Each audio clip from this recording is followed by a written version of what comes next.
And House Speaker Kevin McCarthy on Sunday Morning Futures with me yesterday, demanding President Biden acknowledge the problem, negotiate with Republicans on the debt ceiling. Watch this.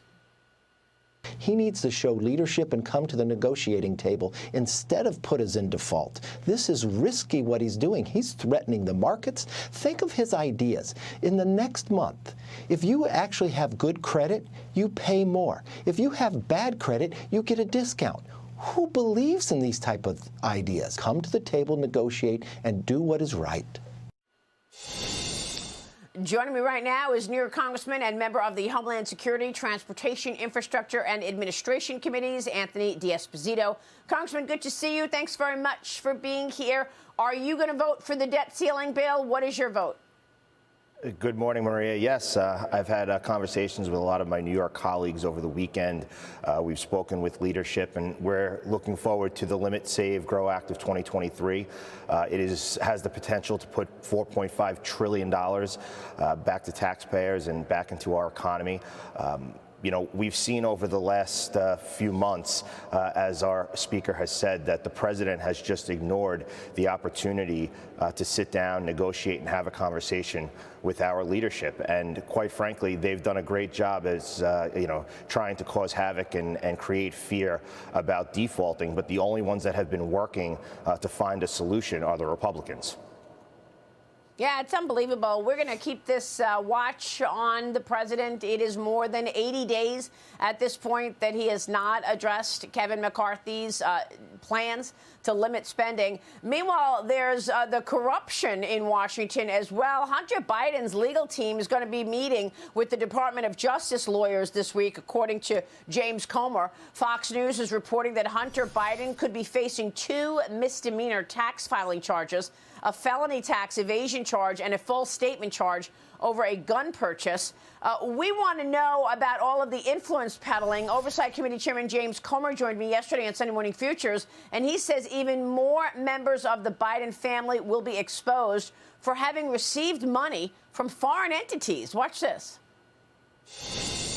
Right now we have 9, but I believe in the end that number will be at least 12. It would be impossible for the Department of Justice to just cherry pick Hunter Biden for an indictment and not do anything to the 8 other Biden family members, because they were essentially doing the same thing. There's not going to be anybody left for a Christmas picture if the DOJ did their job and went in there and indicted everyone that has any type of fingerprints involved in this influence peddling scheme.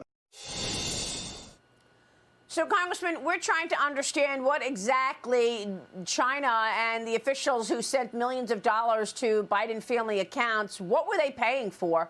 And I'm told there was a memorandum of understanding signed on May 7th, 2013, between the Public Company Accounting Oversight Board and the Chinese Regulatory Commission to waive U.S. federal auditing requirements for hundreds of Chinese companies listed on U.S. exchanges. Is that one of the things then Vice President Joe Biden was being paid for?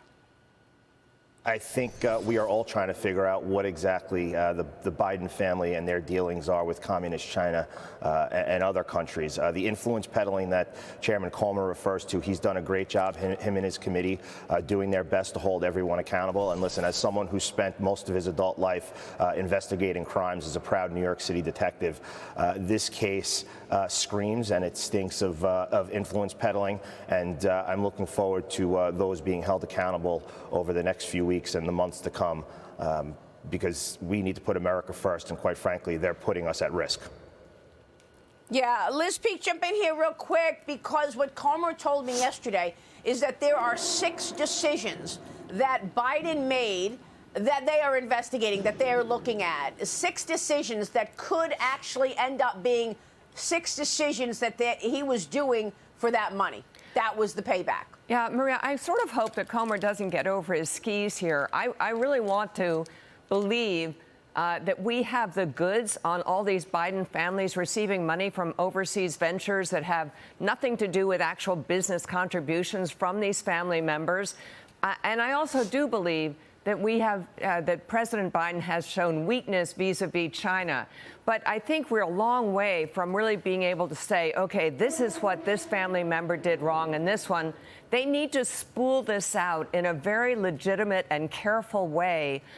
Because I don't want the American people to get frustrated with, oh my gosh, it's another one of these congressional inquiries that doesn't really lead to hard facts. We want the hard facts. I believe that all these bank receipts are going to show a lot of members of the Biden family complicit in activities with communist China and other countries. I'm still wondering why the widow of the ex-mayor of Moscow sent Hunter Biden $3.5 million. I mean, really, this stuff has to get investigated, and it has to be done well so that there isn't a lot of rampant speculation. Yeah, the other one was that diamond that was sent to Hunter Biden, 3.5-carat diamond from a Chinese official. All right, Congressman Anthony D'Esposito, thanks very much for weighing in on all of that. We appreciate it, and we will talk soon.